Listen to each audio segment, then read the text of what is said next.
person I most like to be analytical and self-deprecating with is my sister. She can take it. She tells me to reframe. Everyone could benefit from a conversation with her. She's who I go to when I need to dissect the hard topics that I wake up obsessing about. I'll ask tons of questions and she'll sister us through via text or wine or coffee. All useful vices, since the Davy sisters are a strong cup of coffee.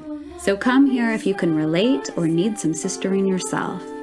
There'll be lots of laughter and a whole lot of reframing as we work our way through some of life's big and small stuff together. Welcome back to Sister On. Hey, Beck. Hello. Beck, we really jumped into the deep stuff in our first episode, eh? Like, I think maybe we just need to tell some people about basics, like even just the names of our kids and our spouses and our cats, like things that are going to pop up again and again in each episode. What do you think? True, like we might have startled some people. I mean, I'm okay with that. I think that's punchy. It's punchy. Without enough warning, it was punchy. Okay, yes, fair. So my spouse is Simon, and he's a scientist, and that's relevant because sometimes I might have scientisty things to say. Although I don't generally have science things to say, do I not? Well, science nuggets that can just show up. Go for it. If they want to come up. And I have two daughters, Elsie, who is the eldest, and Violet, my 8-year-old. And I have a cat, Coco. And I am a writer, producer, entrepreneur. So those are my basics. Nat? They're not very basic. Those are exceptional. Okay, my exceptional details are that my spouse's name is Clifford, and he's from England. So he's a lot of fun to have around for just the purpose of listening to his British accent. Oh, very fun. Mm-hmm. Everybody enjoys that part, including our son, Frankie, who can now at 7 speak in quite an excellent British. And actually, he's now added a Scottish accent to his sort of repertoire. So that's been a lot of fun. And on my job, I think I mentioned in the last podcast, I'm a teacher, writer, philosopher, but teacher first and foremost.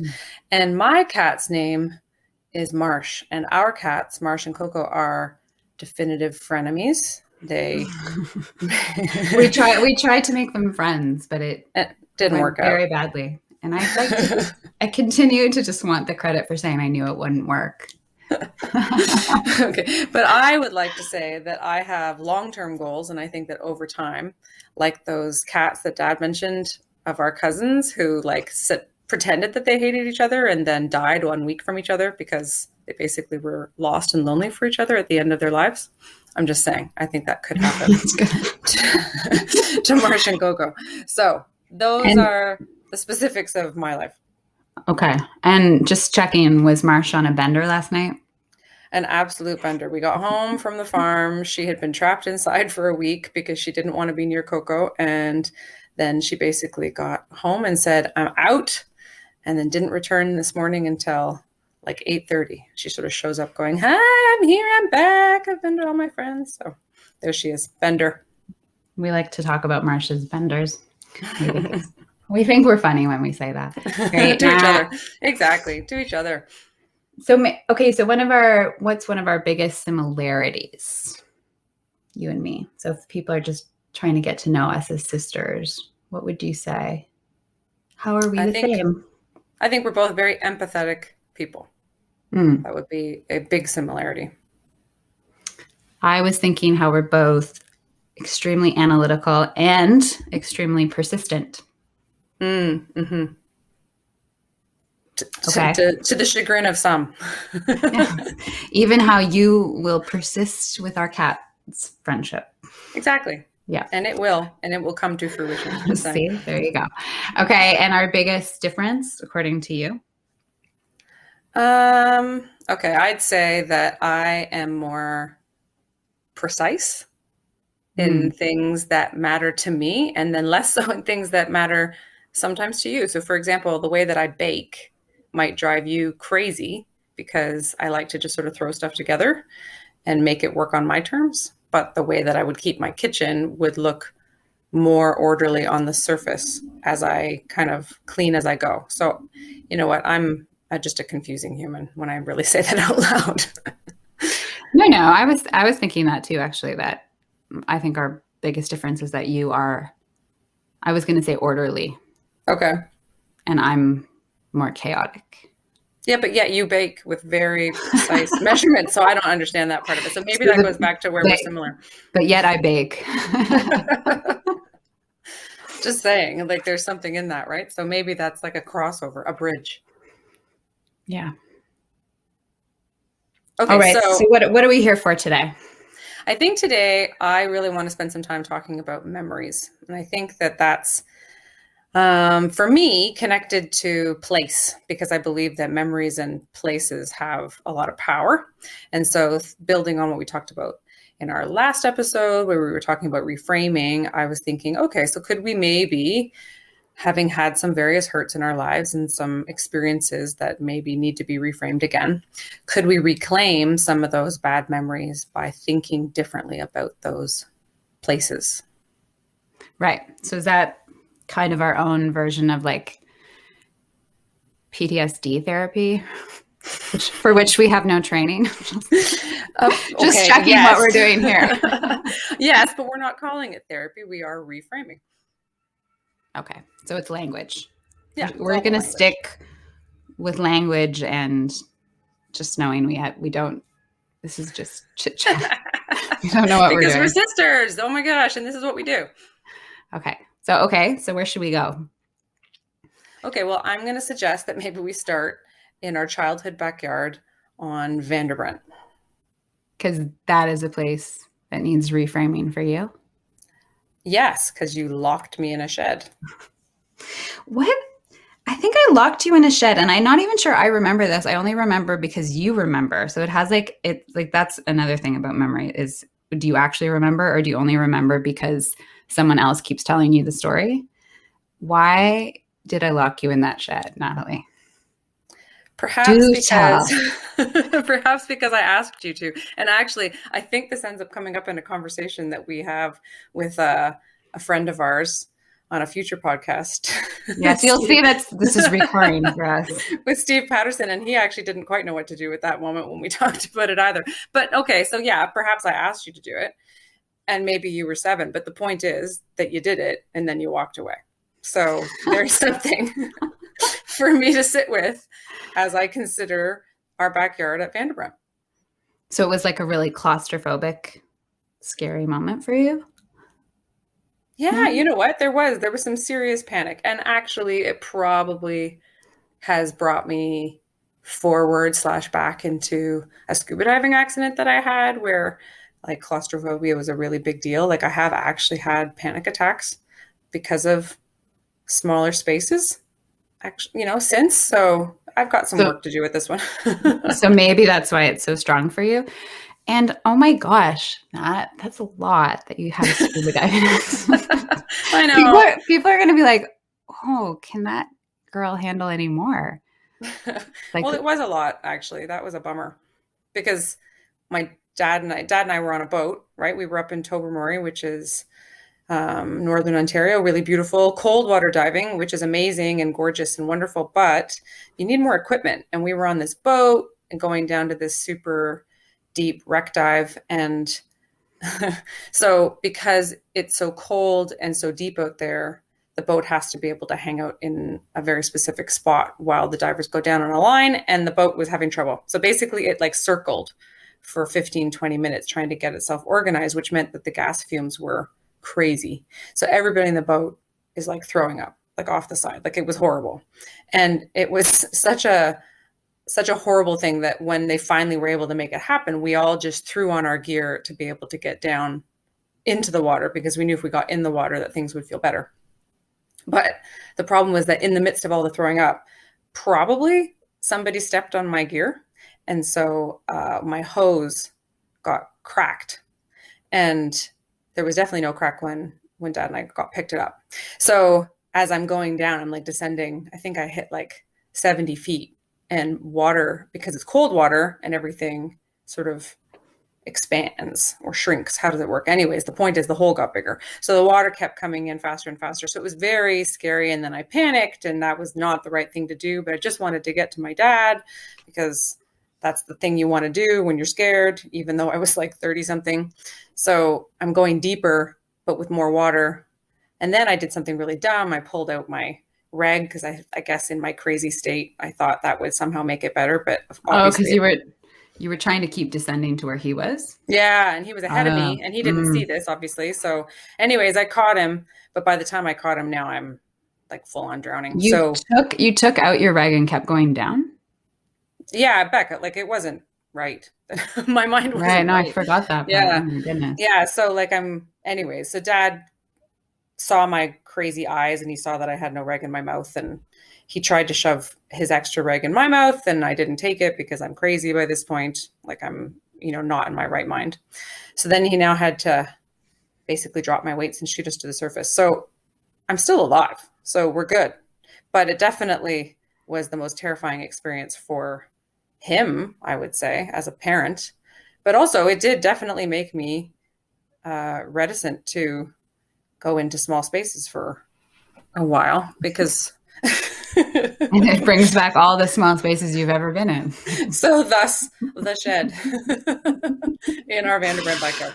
There we go. Okay, but see, okay, that actually makes sense that that's a thing for you. Although when I think of that backyard, I just have all these positive memories of like the tire swing and the stepping stones, the orange flowers. Do you remember any of that? Like no. Mom had these orange. I remember the tire swing. Do you remember the orange flowers? No. Like they were like tiger lily flowers or something.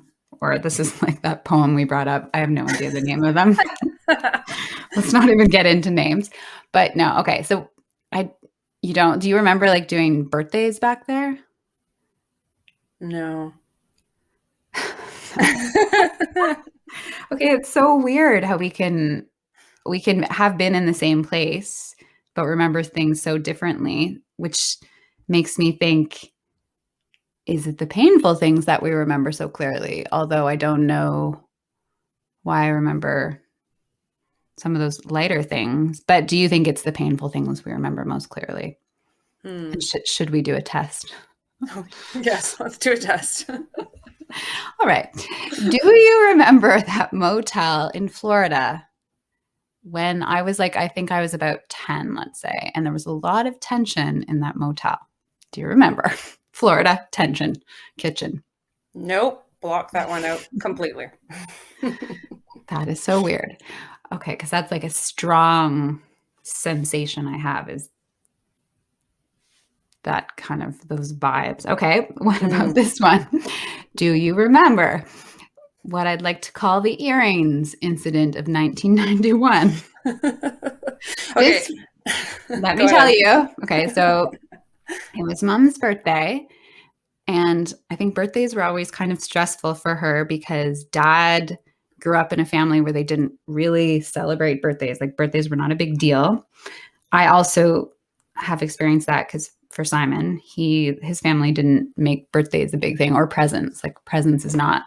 He only learned to make presents a thing because of me, because of so many failed birthdays where I was like upset. So he has he's learned his game. He's upped his game for me. Yeah. But that time, I don't think Dad had a present or something. So I went to the mall with him, and we went to this little store in the Woodbine Mall called Le Rouet, and it had like little art objects or something, as many art objects as could be found in the Woodbine Mall.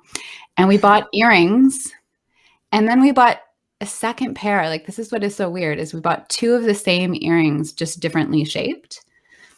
So what I just remember that the feeling for Mom, this is what I remember. I have no idea what was true actually, but the memory I have is that we were like drastically overcompensating by buying two of the same thing, just like, a little bit different, as if like, will you love me now that I'm getting you two of this? Oh boy. I know.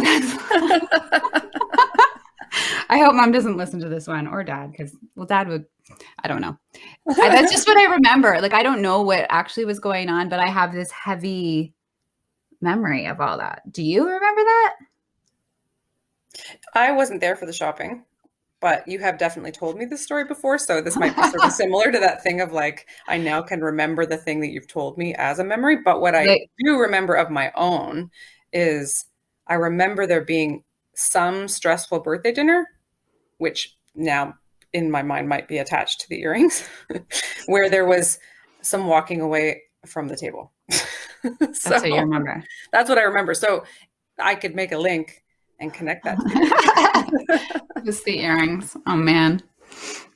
But this is the thing, right? Like, I mean, so the mall for you, the table for me. I mean, like, I'm into these located memories because that was like my whole doctoral work project was memory and education in traumatic spaces. Like I worked in a, you know this, I worked in a youth prison. And so there was some stuff to unpack there in terms of like what education looked like in a space like that. So that's one of the reasons why I find all this stuff so interesting. And so I want to go back to Florida, Beck. I want us to return to that one for a second before we continue on. Okay. Florida when I was 10? No, I want to go back to Florida when we were 16 and 18. So I want to go back to the space that was Florida, and I wonder, or the place, and I wonder if maybe we could like reframe it. Okay. So that's my thought. Do you remember?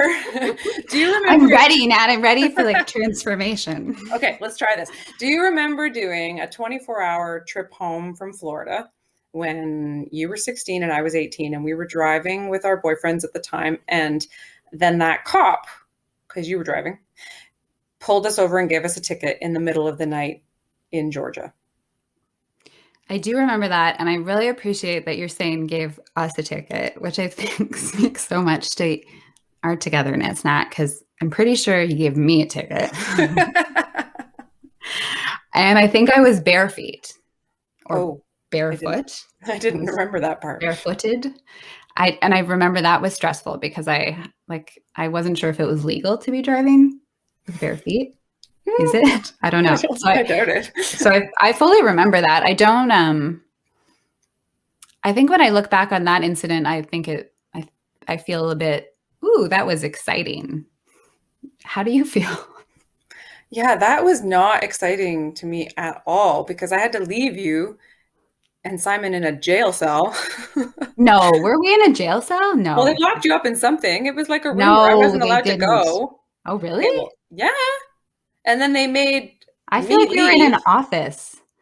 Well, it looked like a jail cell because it was the middle of the night in Georgia. And they made me leave and go drive in the backwoods of like darkness in the middle of wherever to go and get cash to be able to pay your way out.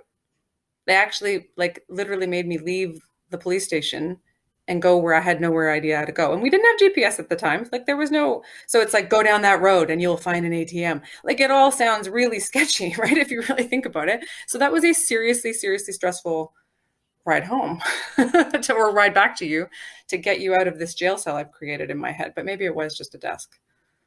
Right. And we probably didn't have cell phones. Yeah, no, that wasn't even a thing. Because we're that old. Because we're old. So that was like, I think I got my first cell phone when I was 27. And this is like 10 years before that, right? So yeah. I feel stressed thinking about what you went through there. I think the person who had to do the action, like you had to go do something. I was just sitting there waiting to be rescued. I feel like that just feels like so emblematic of us. Like at camp, remember at camp when I would like run, like we at overnight camp and I would try to weasel my way into your cabin. So you would rescue me. It wasn't weaseling. It was a little bit of weaseling. You always rescue me. Okay, so what do we do with this? So it seems to be your traumatic memory a little bit. So we need to reframe for you. Okay, so this is how I'm going to try and reframe it. First, you should take some breaths or something, Nat. Okay, so deep breaths. Here's the way that I'm going to reframe Florida. I think that I can look at it now as a place where I definitely learned that I can do everything in my power to protect my sister. So that was some deep learning there. And I also think maybe because I've storied it as a jail cell, right? and you're saying it was a desk. Well, you know what? Maybe I was behind bars. But I don't think so. But you know what? Maybe. You know what? I was also dating, but I think that was early on, so it was probably exciting to be behind bars with him. I wonder what Simon would say to that. But Yeah. I do wonder now, and I've never thought this before, so this is brand new for me, but I do wonder if maybe that was like when the seed was planted for me of becoming like an anti-prison, sort of defund the police minded person before I even knew what any of those terms meant. Because I really do have a definitive memory of feeling like this was absolutely unjust. Like you were 16 and it was the middle of the night, like to pull you over and make you drive to this place that was so, you know, like a non-place. Like, I mean, literally it was, we had to drive on back roads and follow this cop there. Just felt such a power play. And that was so not okay for me. So I think that maybe if it was such a place of deep learning for me, then maybe Florida can be a place I can be grateful for, because if that set me on some sort of a journey that didn't really come to be until I was like, I didn't go back and do my doctoral work until I was in my 30s, right? So, I mean, that was many years later. But for a seed to have been planted so early, maybe there's something in that. So I could reframe this then. I could reframe Florida for it being a place of learning. I can go with that. Okay, so when you say I can go with that, so just a question. So is it you're essentially putting different words to something, and like, how do you make sure those words sink in? You know what I mean? Yeah, no, I do. And I think I'm thinking it out loud. So it's a bit of a process here. But I would say that reframing that place for me is using new words to expand meaning of a place, or like grow new feelings for it, as opposed to sitting in old memories that, as you already said, as you pointed out rightly, that may not be even true, right? I mean, like memory is so like intangible. It's like water, right? You can't really hold it, and yet it has so much power. So how do you find a way to turn it to like a water you want to swim in? So I think that's what I'm and I like that working with idea them. of growing new feelings, like new positive feelings for it. Yeah. Like, I mean, okay, so what might be a place that you could return to and reframe in some way? Well, I mean, one of the places that I think continues to have kind of a strong hold on me is SickKids. Like, it's a powerful place for me, because that's where Violet had her heart surgery, and you know, so many appointments. I've been there so many times, and funnily, I have a very strong attachment, and I'm thinking of attachment in not a positive way, but an attached. How does Dad describe attachments? Things that You know what I mean? hold, right? Like Well, things that, yeah. yeah, but negatively hold us. Yeah, Okay. yeah, So yeah. is the Starbucks funnily in the lobby of SickKids, because you know, we would go to the Starbucks a lot, obviously. Have to stay caffeinated. Yeah. And just, you know, you'd see all the doctors in line. Like, you could, you know, obviously tell when they're doctors or researchers. The researchers are funny because this is actually pertinent to when I'm saying that Simon is a scientist. So it's like he is in need of research. So I understand that the researchers need something from us to do their work, but that's also a thing, is that they're almost like feeding off of us, feeding off the parents, so they are feeding off the children because they need their bodies, like their need to do their research. Yeah. So anyway, so standing in that line with those people and thinking that they don't understand, or how lucky it is they are to be regular people, and I am not regular. I am irregular with my child that is in crisis. That's, you know, that was kind of my victim-y feeling, or true. Yeah, let's not call it victimy, but a true feeling, a deep. true feeling that's located to that space. Yeah.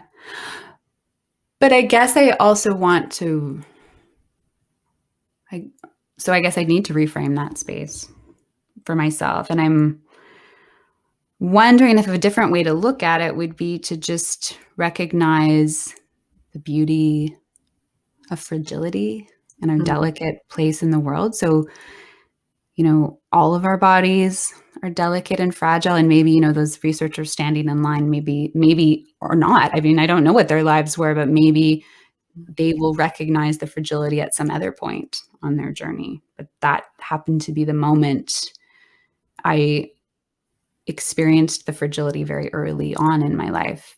I didn't expect, that my second child would need heart surgery. So you just, as a parent, a new parent to be, I don't know, you're not prepared to predict those things, I think. Mm-hmm.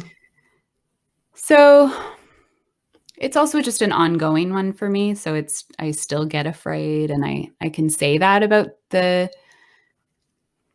delicate web of life we are, and that's a beautiful way to reframe in a sense. But I also get scared often. Even like this morning, Simon was telling me about this idea. He had this science fiction-y idea about this dystopian future where antibiotics might not function anymore. So apparently this in the future. I mean, that's a big thing we can get into. Antibiotics have been a very powerful tool in your life, right? Yep. But he was saying that I guess the way bacteria is growing and the resistance that is growing, that there might come a point where you would be better to let a tumor grow than cut it out, because of the antibiotics wouldn't work anymore in this dystopian future, which I think could be true at some point. Oh my gosh. So Simon, okay, this is really big. So Simon Darn is just you, telling Simon. no, so Mr. Scientist. So he's just telling me this as an interesting thing, a science article he listened to, but immediately I start to have like this slightly creepy crawly feeling, like it's just slight, but I'm starting to think, okay, well, Violet might need to have her heart valve replaced at some point. It could mean surgery. Maybe they won't have to do it that way, but what if they did? And would she be in danger now? So antibiotics won't work.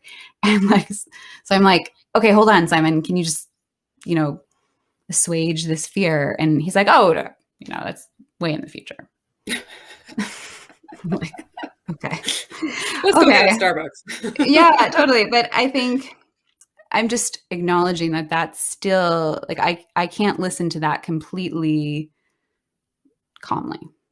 Yeah. So what's the word? I still have that residual. Residual trauma or feelings a little bit. So yes, I want to reframe, but it's an ongoing. I think this one for me is an ongoing reframing. Thoughts? Yeah, I mean, I crack a joke there about the Starbucks, but it's interesting that is the place that you hit on for yourself. So maybe it's not going to be about reframing SickKids as a whole, but about reframing one section of it. So I'm not being flippant when I say maybe it's about reframing Starbucks in that space, in that perhaps it is the space that allows for some semblance of togetherness for everybody to come to sort of join in. I mean, coffee or whatever, sort of like a morning ritual as a thing that binds people, and so maybe that space can be something that instead of seeing it as, and you kind of already gestured to it a little bit, but thinking of the lives that might be playing out for those researchers that you don't know and whatever they're navigating or whatever they're searching for, that at least in that lineup, instead of seeing it as some creepy crawly space of fear, it can be the lineup towards togetherness. We're all in this together, and we're all in this, yeah. And then that cheesy but awesome line that Brene Brown said on her last podcast: "No one gets a free ride." Yeah, oh my gosh, you know what? She's even the researchers. Yeah, no one gets a free ride. Yeah, it's true. Could that be something though? Like, have we hit on something potentially here where if it's about trying to look anew at a place, that maybe starting small is a reasonable way to make that movement forward? Like, don't try and maybe fix the whole big memory, but Yeah. sort of like attack bits and pieces of it to sort of help get to the other side of it, like building bridges. So starting with Starbucks, maybe. I like that because I think to reframe the entire building. Yeah. I think going room by room or place by place is interesting. Also, just getting specific like that about the line that we're all in this together. I think it's a good visual. Can we find memories as we wind down here that are not so traumatic? Curious. Do we have some lighter ones? Like, is it all trauma in our heads, Natalie? No. But I mean, they do make for good stories. And funny that we end up laughing with them, right? I mean, like, is there something sort of shared in terms of humor around them? But okay, so let's make this a goal. Can we find a non-traumatic memory? Okay, as pastors' kids, so we have, I don't know if we've formally said that, but we are pastors' kids. They're called PKs, if anyone's interested. And which means we have lots of memories attached to very specific church buildings. That's very true. Yes. So I have, particularly the church we grew up in as kids. I have lots of happy-ish memories. I say ish, but I'm happy of running through the halls of the church building, of running around the building outside for church picnics. Do you have any of those? Please tell me you have some of those too. Nat? No, you know what? I really do. I do. I feel like you have like a smile plastered on your face. Like, yeah, right. Those were wonderful. No, I think I do have positive memories of that building. It was very pretty. So there was something, I do have like a visual in my head of like a pretty building. And I can like close my eyes right now and I can remember the hallways.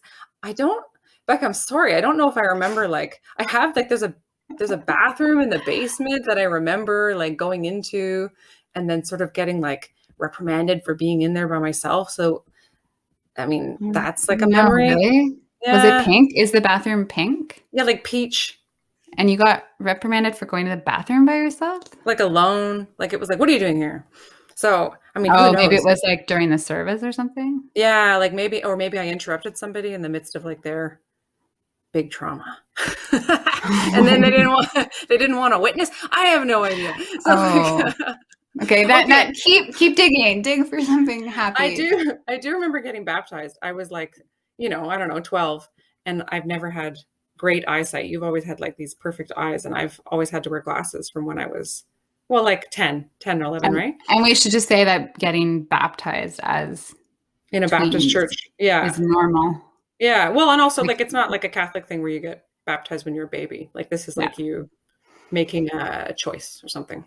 But so I do remember getting baptized and then having to have my glasses off and so I couldn't see anybody. So the whole thing felt like kind of curiously, I can actually like close my eyes right now and remember coming up out of the water.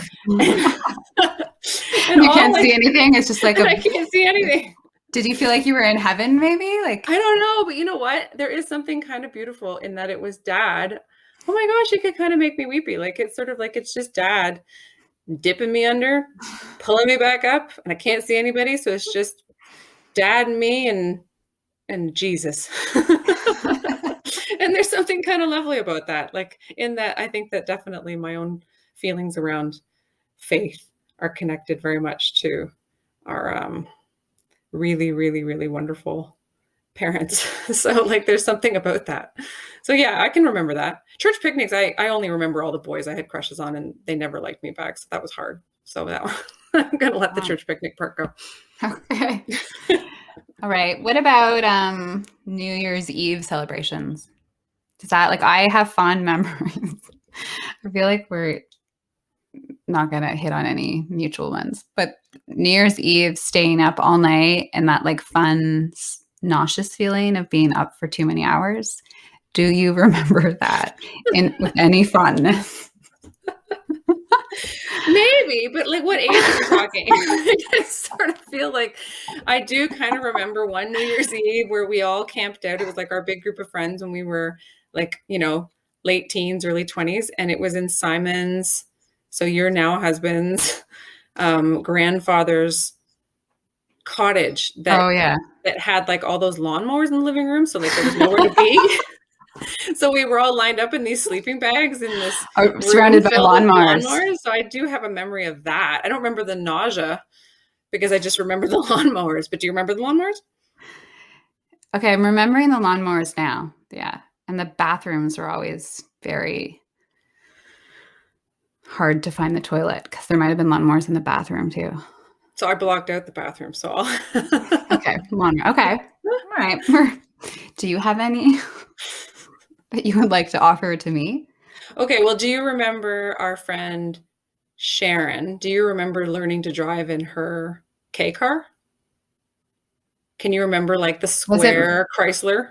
It's Was called it a K car. blue? Yeah. Was it blue? Yeah. Okay, maybe. But I In the don't parking remember. lot. Oh, maybe. In the parking lot of a local high school.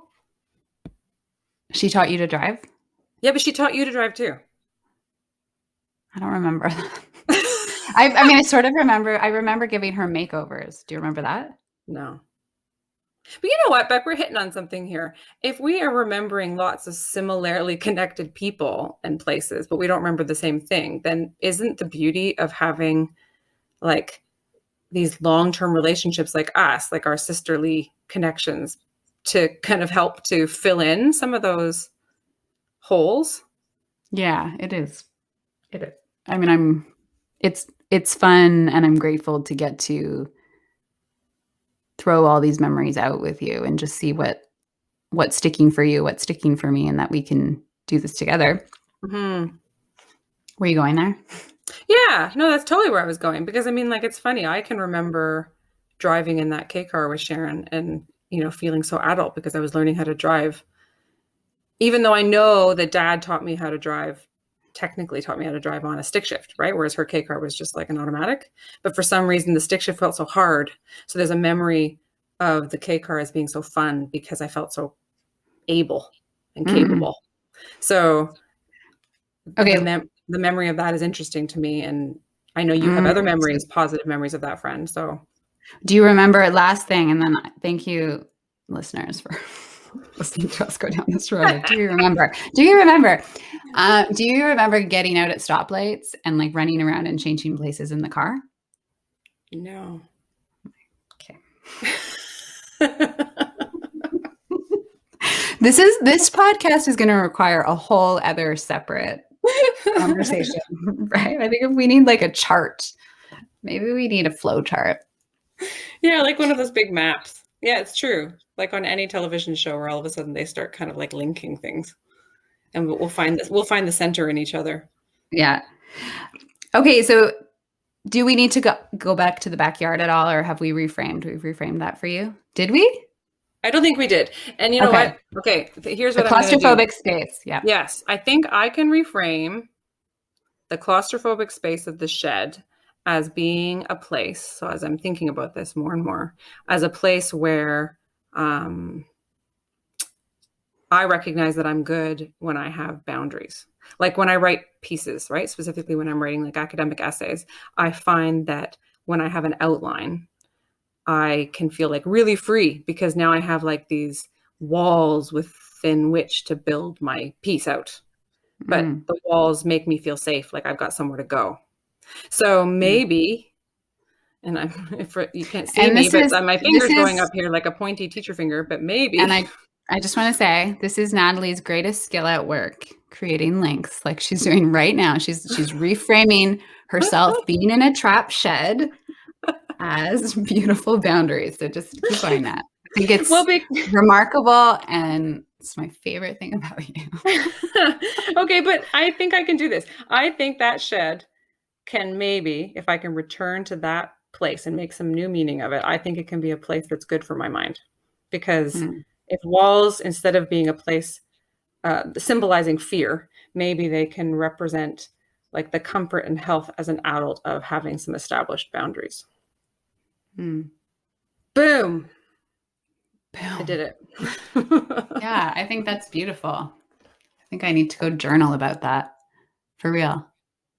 And I That's probably need to interesting. go for a walk and sit with my own thoughts and actually determine if I can make that real more than just in this conversation. You know what I mean? Like how you said earlier, like how do you make meaning of the words? Like actually sort of repeat them to myself.